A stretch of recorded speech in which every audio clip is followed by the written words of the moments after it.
자, 반갑습니다, 친구들.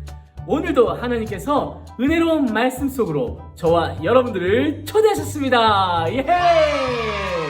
자, 친구들, 하나님의 말씀을 듣는 이 시간에는 우리 정신을 바짝 차리고 다른 것에 집중하지 않고 오직 하나님께만 집중하는 귀한 시간이 되기를 간절히 소망합니다. 자, 오늘은 지난 시간에 이어서 출애굽기 말씀을 여러분들과 함께 살펴볼 텐데요. 이스라엘 사람들은 약 400년 동안 애굽 땅에서 번성하며 큰 민족을 이루게 되었어요. 그래서 애굽의 바로왕은 이스라엘이 점점점 번성하자 이들을 두려워하게 되었고 이들을 노예로 삼고 학대하기 시작했어요. 뿐만 아니라 애굽의 바로왕은 이스라엘에서 태어난 모든 남자아이를 다 죽이라는 아주 무시무시하고 끔찍한 명령을 내렸어요. 하지만 하나님께서는 이스라엘을 지키시고 이 어려운 상황 속에서도 하나님의 구원의 역사를 감당할 모세를 부르셨어요. 자, 오늘 말씀 시간에는 애굽의 궁전에서 왕자로 살아가던 모세에게 찾아온 위기와 그리고 하나님의 부르심을 받은 사건에 대해서 함께 나누게 될 거예요. 오늘도 하나님의 큰 은혜가 여러분의 마음 가운데 가득하기를 소망합니다. 우리 친구들, 오늘도 하나님의 은혜로운 말씀 속으로 함께 떠나볼까요?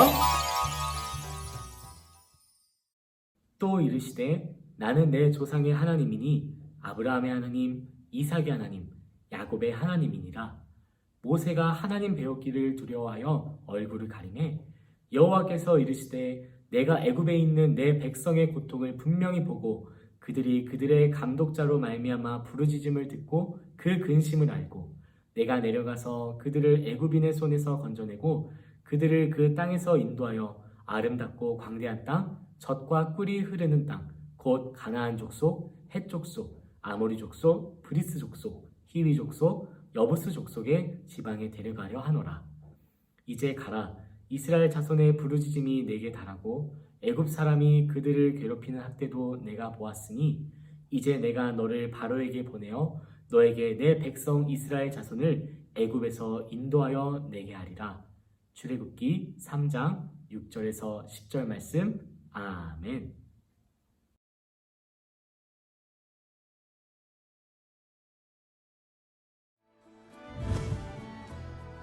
어느 날 모세는 불붙었지만 타지 않는 떨기나무를 보았어요. 하나님이 떨기나무 가운데서 모세를 부르셨어요. 모세야, 모세야. 모세가 대답했어요. 제가 여기 있습니다. 내 백성의 고통을 내가 보았다. 이제 내가 내 백성을 이집트에서 인도하여 내가 준비한 땅으로 데려가라. 모세가 하나님께 여쭈었어요. 사람들이 하나님의 이름을 물으면 제가 무엇이라고 그들에게 대답할까요?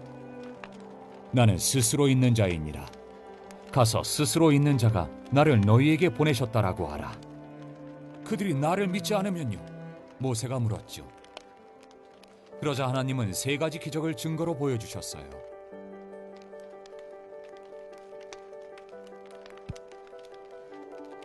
모세의 지팡이가 뱀으로 변했다가 다시 지팡이가 되었고 모세의 손이 병들었다가 다시 나았어요.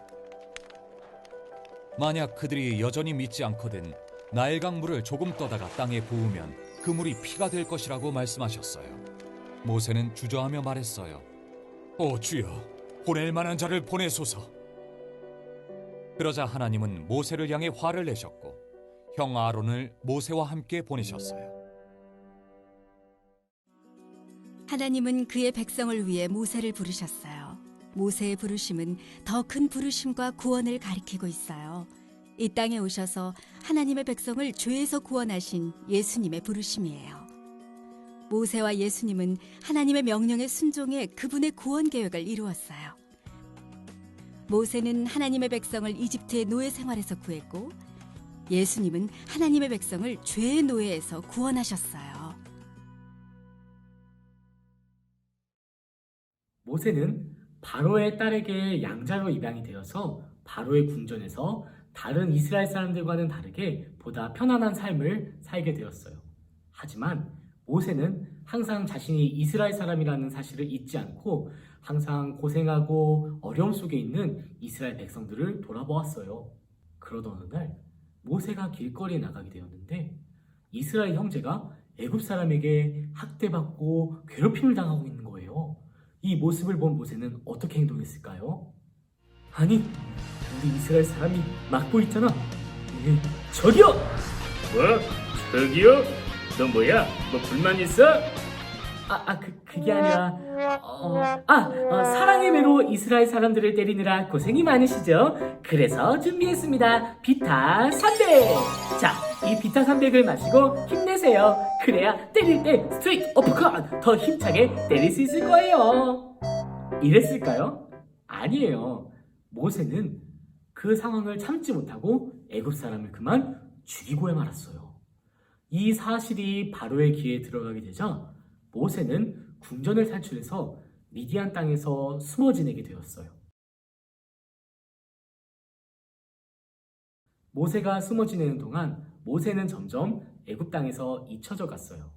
하지만 이스라엘 사람들은 이 기간 동안에 더 심하게 학대받고 더 어려운 노예살이를 하며 살아가게 되었어요. 결국 이스라엘 사람들은 하나님께 부르짖고 우리를 구원해달라고 울며 기도했어요. 그리고 우리 하나님께서는 그들의 부르짖음을 들으셨어요. 그러던 어느 날 미디안 땅에서 숨어 지내던 모세는 평소처럼 양떼들을 데리고 호렙산을 향해 나아갔어요.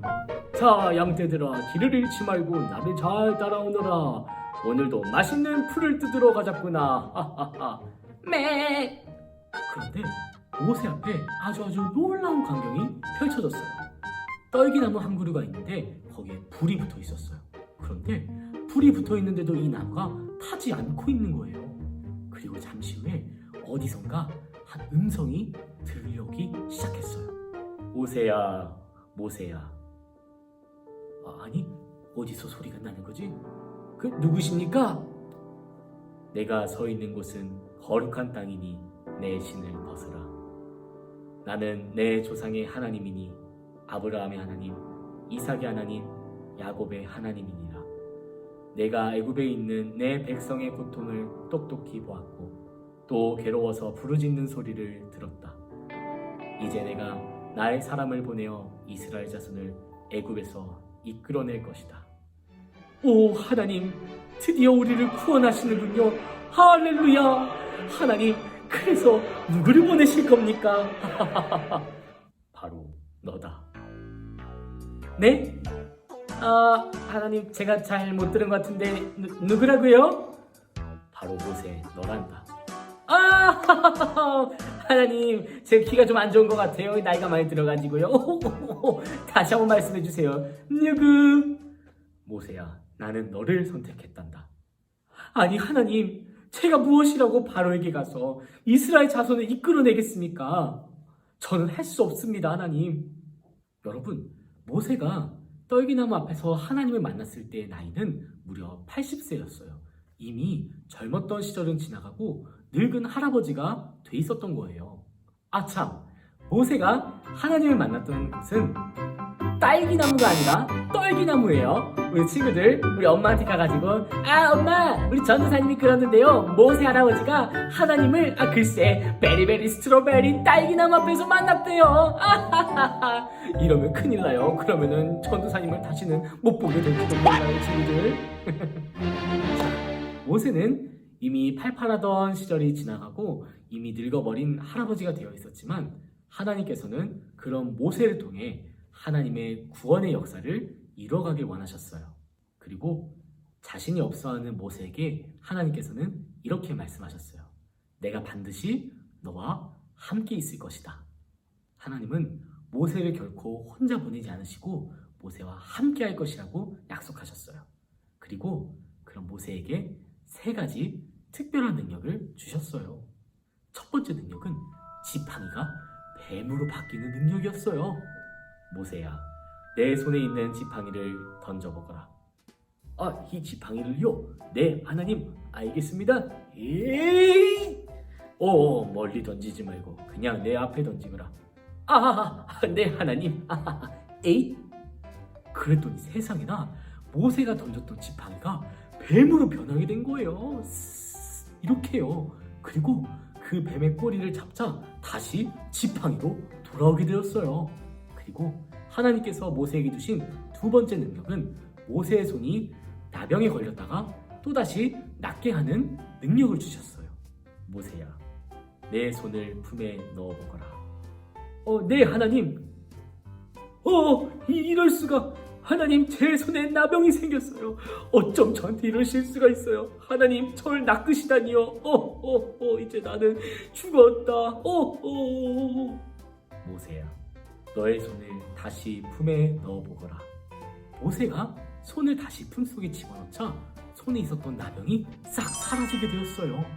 그리고 마지막으로 하나님께서 모세에게 주신 세 번째 능력은 나의 강물을 퍼다가 땅에 부으면 이 강물이 피로 바뀌는 능력을 주셨어요. 하나님은 능력이 없고 자질이 없다고 생각했던 모세에게 세 가지 능력을 주심으로 이스라엘 사람들 앞에서 하나님이 함께 하시다는 것을 증거하게 했고요. 그리고 모세는 하나님 앞에 저는 말을 잘하지 못합니다. 저보다 말을 잘하는 사람을 보내세요. 라고 말을 하자 모세의 형 아론을 동역자로 붙여주었어요. 게다가 무엇보다 가장 큰 은혜는 하나님께서 모세를 혼자 보내지 않으시고 모세와 함께 하셨어요. 하나님께서는 이처럼 이스라엘 백성들을 구원하시기 위해 아무 능력이 없고 평범하고 이미 늙어버린 모세를 들어서 사용하셨어요.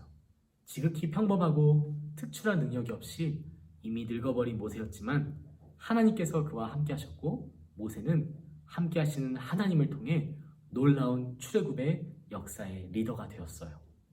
말씀을 정리하겠습니다.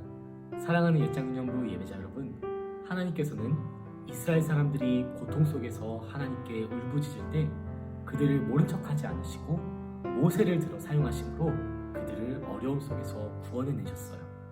모세는 이미 나이가 많이 들었고 다른 사람에 비해 특별한 능력도 없고 특출한 재능도 없었어요. 하지만 하나님께서는 이 평범한 사람을 통해 하나님의 특별한 일을 이루어가게 하셨어요. 모세가 하나님께 하나님, 저에게 능력이 없습니다. 하나님, 난 할 수 없습니다. 하나님, 다른 사람을 보내세요. 라고 했을 때 하나님은 모세야, 넌 할 수 있어. 너라면 할 수 있을 거야. 라고 말씀하지 않으셨어요. 하나님께서는 모세가 할 수 없다는 것을 누구보다 잘 알고 계셨어요. 하지만 하나님께서는 이렇게 말씀하셨어요. 모세야, 내가 반드시 너와 함께 있을 것이다. 모세의 힘으로는 하나님의 뜻을 감당할 수 없지만 하나님의 일은 그 사람 안에 함께 하시는 하나님께서 행하신다는 것을 우리에게 말씀하고 계세요. 저는 옛장유년부 친구들이 특별하고 특출한 사람들이 되기를 원하지 않아요. 우리 친구들이 평범할지라도 남들의 눈에 잘 띄지 않을지라도 남들보다 특별하지 않더라도 특별하신 하나님을 우리 마음속에 품고 살아가는 우리 믿음의 옛장유년부 친구들 되기를 간절히 기도합니다. 이번 한 주간도 평범한 일상 가운데서 우리와 함께 하시는 그 특별한 하나님의 사랑을 가슴에 품고 살아갈 수 있는 우리 옛장유년부 친구들이 되시길 간절히 소망합니다. 우리 친구들 한 주간 건강하고 다음 주에도 더 기쁜 모습으로 함께 만나도록 해요. 친구들 안녕.